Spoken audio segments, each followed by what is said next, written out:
You that, Carson. Now, with the weather warming, folks are looking to get out and enjoy Montana's waterways. This week in Fish and Wildlife, we begin a two-part series looking at water safety. This morning, some of the basic knowledge that will be covered in water safety class at Region 3 headquarters this evening. Take a look. This week in Fish and Wildlife, sponsored by your local Montana Toyota dealers.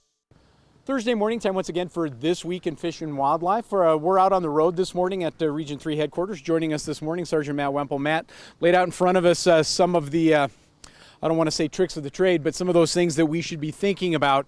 It's that time of year folks are getting out on the water. We've already had a couple of situations around here where things could have turned really bad.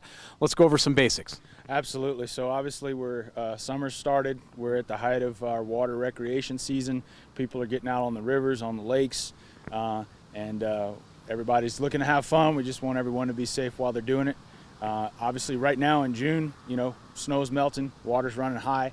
We've already had a couple of search and rescue events where people got in over their heads pretty quick without some life jackets, and we had some near misses is the best way I could put it in terms of safety. So, we want to cover the basics. Most of the fatalities that we have in the state of Montana are in small paddled watercraft.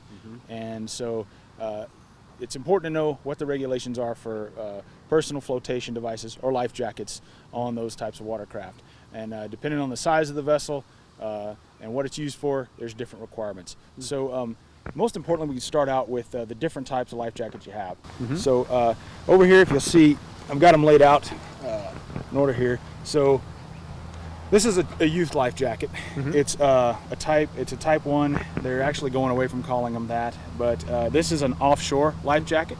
So if you were miles offshore, say at Fort Peck Lake, similar type of body of water, this is the type of life jacket you'd probably want to have on. It's going to keep your head up out of the water. If you go unconscious, it'll actually turn you right side up and keep your head out of the water.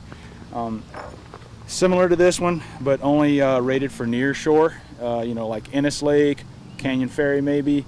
This is a type 2 life jacket, and it's also going to turn your head up out of the water as well, because you've got this flotation foam that's sitting behind your neck. Moving along the line, this is another youth size life jacket. It's a type 3. You see a lot of these when people are water skiing, riding in the boat, whatever. These will work. The only thing is if you're unconscious, it won't turn your head up out of the water the way the first two that I showed you will.